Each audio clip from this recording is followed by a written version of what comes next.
This is the secret that is never given away, that self and other are inseparable. Just in the same way that the front and the back of a coin are different but identical. There's all one coin. So in exactly the same way, the experience of self and the experience of other are mutually necessary. You wouldn't know what you meant by self unless you knew other. You wouldn't know other unless you knew what you meant by self. They are therefore polarities, like north and south pole of the magnet. They are inseparable. But that secret doesn't get out because civilized language and thought ignores the fact that all classes, all logical classes, and words are after all labels on classes, are so constructed that they are intellectual boxes, and every box which has an inside also must have an outside. And we think that insides exist apart from outsides, and outsides apart from insides. We don't realize that although they are opposed, they go together. And you see, that is the secret of the whole thing. That is what the child is not let onto. And so instead, the child is defined as a stranger in the earth, and not as a symptom of the earth. And as a result of that, we have the vast, terrifying social problem of alienation, of feeling that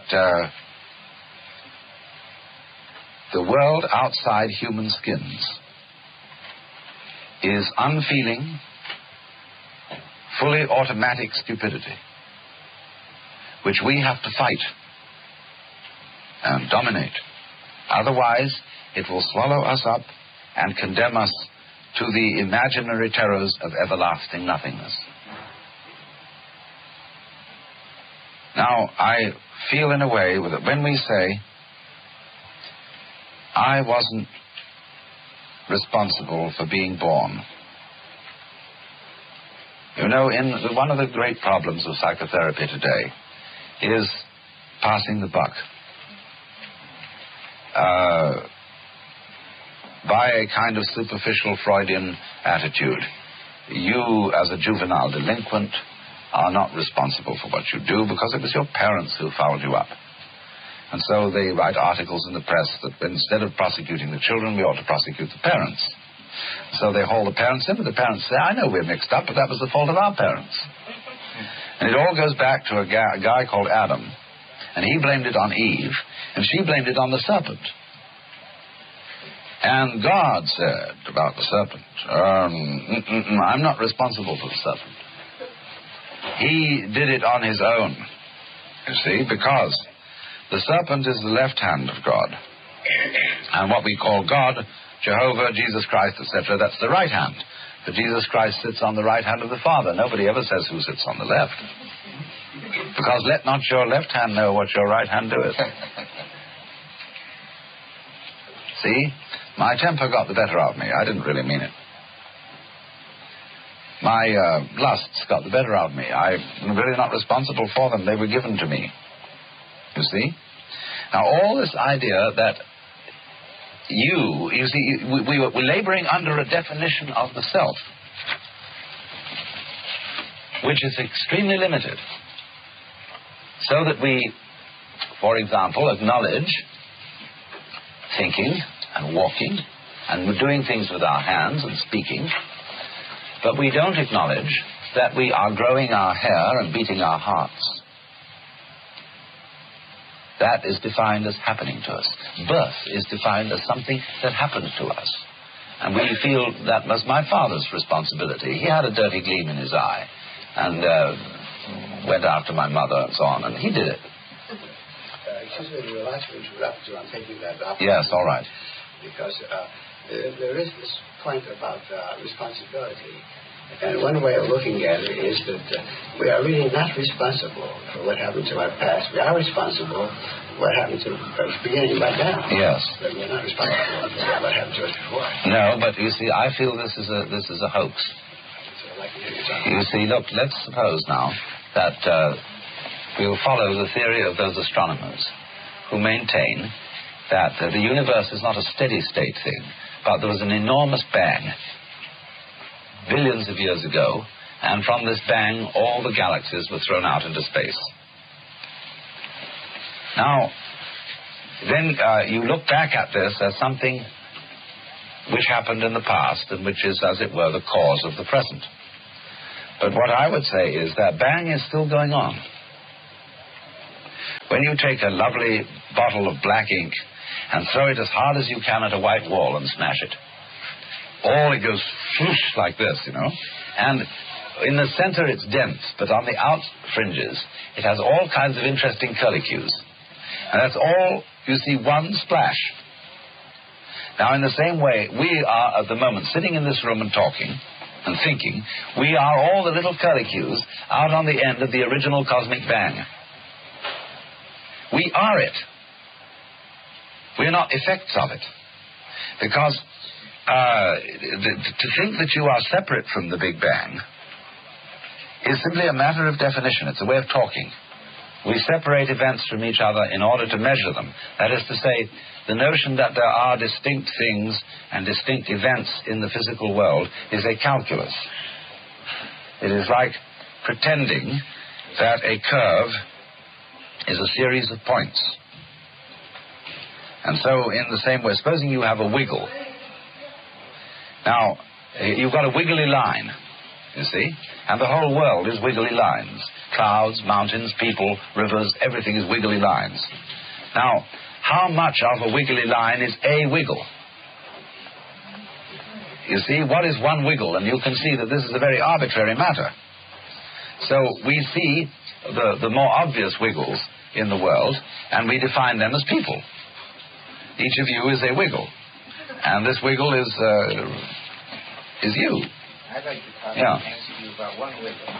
What about the wiggle of the child fighting to get out of the uterus through the birth canal and be born? Yeah. How do you view that in the general... Well, that's simply a repetition of the original explosion. Is he a participant right then and there? Of course. Or... Of course. Do you view this... This is a natural expression of the entire Earth? Yes, exactly. This is a repetition of the original explosion. Go, man, you see? And... so then responsibility would start with... It starts with... really. It starts before birth. Because the definition of yourself as beginning only... When shall we put it? Where did you begin? When at parturition? At conception? Or when you were an evil gleam in your father's eye? When did you begin? Let's go back. You began on the first dawn of creation, whenever that was. That's because you did it. See, everybody's pretending they didn't. And you can kind of play a game. This is what gurus do, you see, Zen masters and so on. They give you a funny look. And you say, well, I have a problem. Please, teacher, I'm just little me, and I'm caught in this thing called life.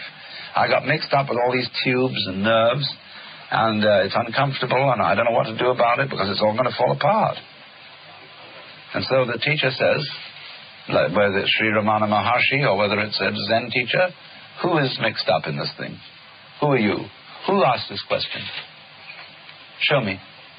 Find yourself. You say, well, that's just me. And he says, oh, come on. You? Don't make me laugh.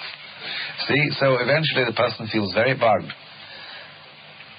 because the teacher is calling his bluff. And you are not the Lord God in the Jehovah sense of Christianity, who is the cosmic technocrat, who knows all the answers to everything. But you are the Lord God in the Hindu sense, who is different, because the Hindu God doesn't know how he does everything, in the sense that he doesn't translate it into words. He can't explain it, because there's no point in explaining it. You open and close your hand without knowing how you do it, and yet you surely do it. But you can't put it into words how it happens, unless you're a physiologist. And then even so, it doesn't help you much to open and close your hand better than anybody else. See? So you do know how to do it, but you can't explain it. Because words are a very clumsy way of talking about something which from the standpoint of words and the standpoint of logic is a very, very complicated process. So if you ask Shiva how he dances the cosmos. He would say, I just do it. Like you say, well, I just open and close my hand. So the Guru says to you, listen, Shiva, don't kid me, that you're not Shiva. But you're just this thing called Mary Smith or John Doe, etc. Ha ha. And everybody says, you can't admit that, because, you see, if I did admit that, I would have to be considered responsible, and I would be considered crazy, and I would feel that I really was one with this whole scheme of things. And that's, you see, the secret that we don't let the children know. In all, well, not in all, but in many cultures, initiation into manhood consists precisely in finding that out. They finally get around to saying to you, after all, we've been pretending all this time that you were just this little boy or little girl, but now we're going to let you in on the real story. But not in this culture. That's the problem.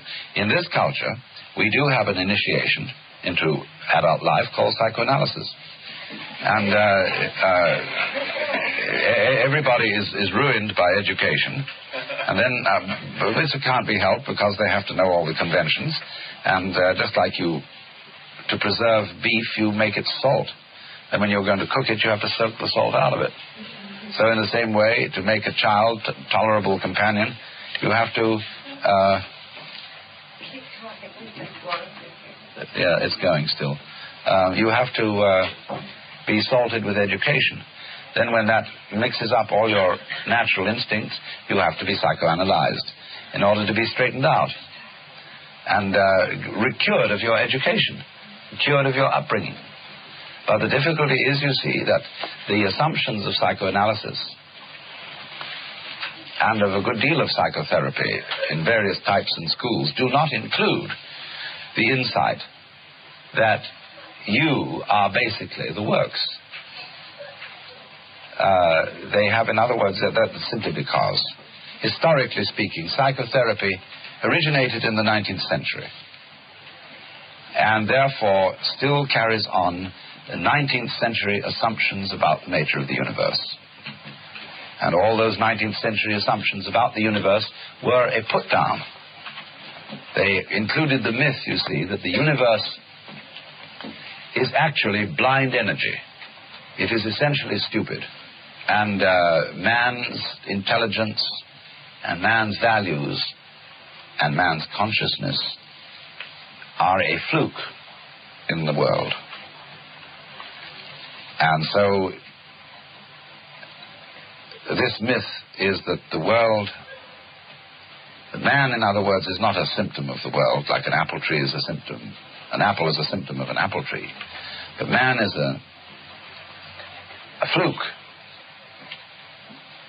a kind of a joke, a chance. And that to be realistic and hard-headed and factual, in other words, a strong man, you must realize that you are caught in this trap and face the facts. So then, this 19th century philosophy of man's place in the world and his identity has become the most plausible common sense. In other words, people say they are Christians, they say they are Jews, they say they are Theosophists, Vedantists, Buddhists, etc., but they are not. Because they know in their heart of hearts, whatever they choose to believe, that the world is as described in the 19th century myth, because that's become our common sense.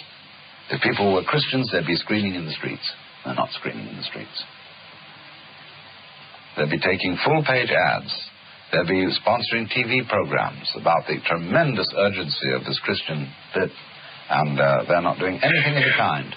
A few Jehovah's Witnesses are doing it, but even they are fairly polite when they come to your front door. They show no urgency, really. So they don't believe it, because the plausible myth of our age is the myth of the fully automatic model of the universe, in which man is a fluke, and which he doesn't really belong. He's a chance operation, and when you're dead, you're dead, and that's all there is to it. And that's so plausible that really almost everyone believes in it, without realizing that it is made out of whole cloth. It's nothing but a myth. It's a way of looking at things, a way of striking an attitude. But this is the powerful, powerful idea that governs our children and that gives us our sense of basic identity, alienation, so that we live always in expectation of a future, which of course never happens.